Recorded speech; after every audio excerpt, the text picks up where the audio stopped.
নমস্কার, কেমন আছেন আপনারা সবাই? আশা করছি ভালো আছেন। আজ চলে এলাম একটা রেসিপি নিয়ে। আজ আমার মা রান্না করছে। আজ হচ্ছে শোল মাছ দিয়ে লাউ দিয়ে তরকারি, মাছের ঝোল লাউ দিয়ে হেবি লাগে খেতে। বিশেষ করে শোল ল্যাঠা এগুলো দিয়ে ভালো লাগে। তার জন্য এখানে মা মাছটাকে ভেজে নিচ্ছে। আর কাঠের জালে রান্নার স্বাদ তো অনবদ্য হয়, এর কোনো কথাই হবে না।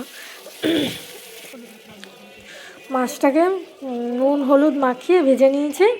এবার আবারও কড়াই বসিয়ে দিয়েছে। কড়াইয়ের ওপর কড়াইটা একটু ধুয়ে নিচ্ছে। আগের একটা তরকারি রান্না হয়েছিল তো, এবার কড়াইতে দিয়ে দিচ্ছে তেল। কড়াই গরম হয়ে গেছে, তেল দিয়ে দিল। দিয়ে দেবে জিরে ফোড়ন।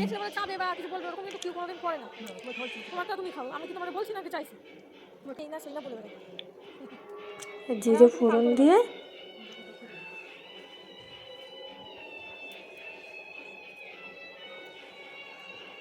একটা টাইম চলে যাচ্ছে।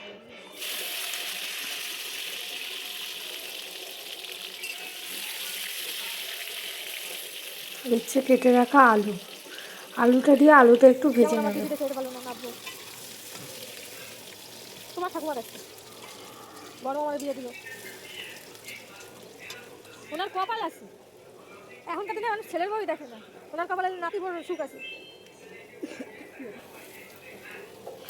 দিচ্ছে পরিমাণ মতো লবণ, তারপরে দেবে হলুদ, দিয়ে এটাকে একটু কষাবে। আর দেবে কাঁচা লঙ্কা চেরা কাঁচা লঙ্কা দিয়ে এটাকে একটু কষিয়ে নেবে।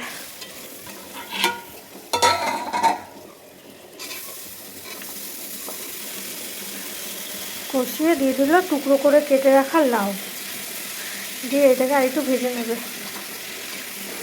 এতে কোনো বাটা মশলা দেবে না, এইভাবে রান্না করে না খেতে খুব ভালো লাগে।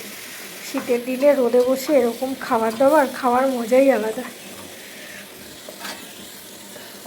দিয়ে দিল পরিমাণ মতো জল, যেহেতু লাউয়ের থেকে জল ছাড়বে। আর খড়ির উনুনে একটু জল বেশি করেই দিতে হয়, নাহলে জলটা না টেনে যাবে জাল দাউ দাউ করে জ্বললে। এই দেখুন আমাদের ছাদের উপরে কী সুন্দর মা গাছ লাগিয়েছে, লঙ্কা গাছ, অ্যালোভেরা গাছ, পুঁই শাক গাছ।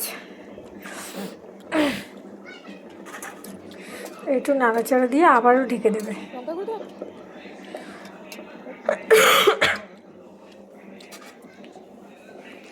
এই দেখুন হাঁড়িতে টবে লঙ্কা গাছের চারা দিয়েছে। এই ঝোলটা অনেকটা শুকিয়ে এসছে, লাউটা সেদ্ধ হয়ে এসছে। এবার মা উঠে গেছে। এবার আমি মাছগুলো দিয়ে নেড়ে চেড়ে একটু জিরের গুঁড়ো আর একটু লবণ লাগবে, লবণটা দিয়েছি, কিন্তু আপনাদের দেখানো হয়নি। আর লাউয়ের তরকারি না বেশি কালার ভাল লাগে না, তো জিরের গুঁড়ো দিয়ে নেড়ে চেড়ে নামিয়ে নেব।